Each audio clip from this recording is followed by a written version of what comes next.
Welcome to a lesson on modality in language.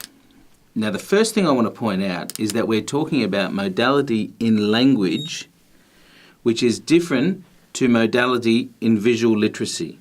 And this is a point that can confuse a lot of people. So just to be clear, modality in visual literacy is a different thing altogether to what we're talking about today. When you're looking at pictures or posters or advertising and you're talking about modality, you're talking about whether an image is realistic, and that's high modality, or whether it's abstract, and that's low modality.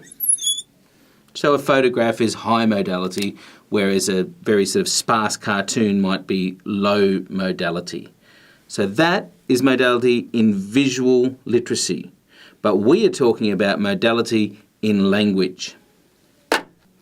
And when we're talking about modality in language, not in pictures, we are talking about the degree of obligation or certainty that we want to convey in our writing. So we do this by using words, and often they are modal verbs. If we want to convey low modality, that is that we're less certain or less confident about what we're saying, then we will use low modality verbs. Verbs like might.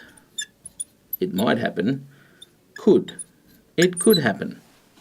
There's not a high degree of certainty there. If we want to show that we are more certain or more confident, we use high modality words, and they include modal verbs such as you should. Right? You really should. There's an obligation there. Or even stronger would be a word like you must. You must do this thing. That is high modality language, conveying a high degree of certainty or confidence. Now, one other area that confuses people about modality is we're not talking with modality about whether something is likely or unlikely. We're talking about how certain we are about the likelihood of that thing happening. So, we're not talking about whether something is unlikely or likely, because both of these are actually high modality. To say that something is likely is high modality. It shows a degree of confidence. It's likely to happen. It's not the highest, but it's quite high. And it's in the positive. It's likely to happen. But this is also quite high modality because we are confident in what we're saying, not entirely confident.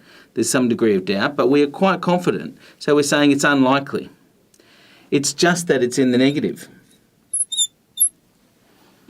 So whether you're talking about something not happening or something happening isn't the point. The point with modality is the degree of certainty we have about that thing happening or not happening. So we have a high degree of certainty that it won't happen, then it's unlikely. We have a high degree of certainty that it will happen, so it's likely. But these are both high modality, even though one is positive and one is negative. Let me show you what I mean. Let's take the scenario of this sentence up here, that you work in an office. So if you worked in an office back in the 1940s, then everybody smoked cigarettes back then, even in the workplace, because nobody really knew as much as we do today about the health risks. So you might see a sentence like, you work in an office, you can smoke. Here's our modal verb, can.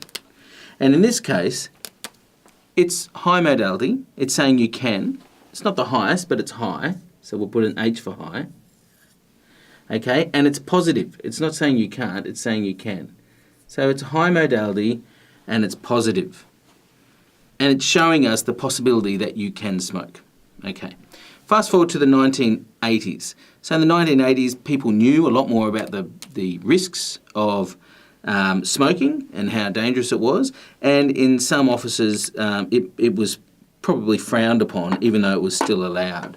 So you could say something like, you work in an office, you shouldn't smoke.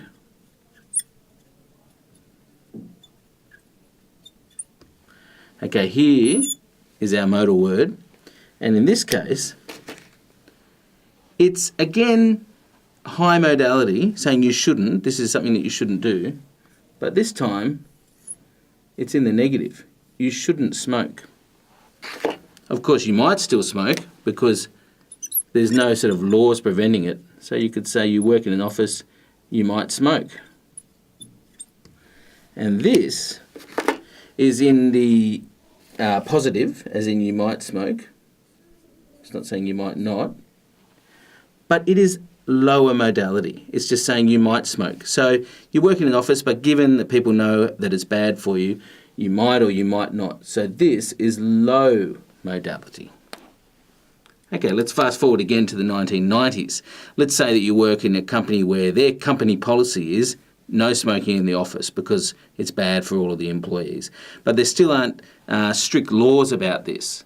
So depending on your boss and the particular rules in your office, then you may or may not be able to smoke. So let's say you work in an office, you can't smoke.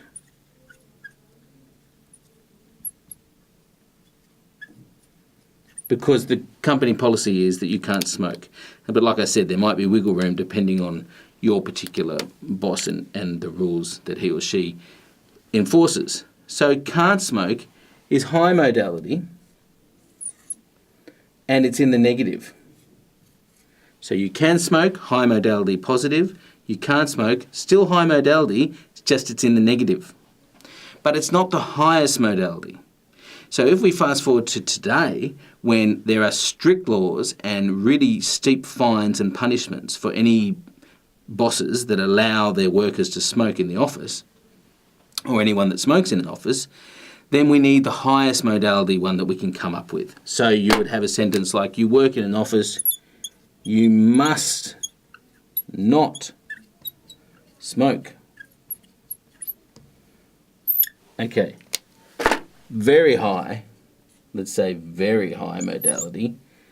Negative again, saying you must not smoke, but very high modality, using strong language to show that not only can you not smoke, but you must not smoke. So this is the highest modality sentence here, and also the most sensible approach to the issue of smoking in the workplace, I'd say. So it's a prohibition, and it's high modality language.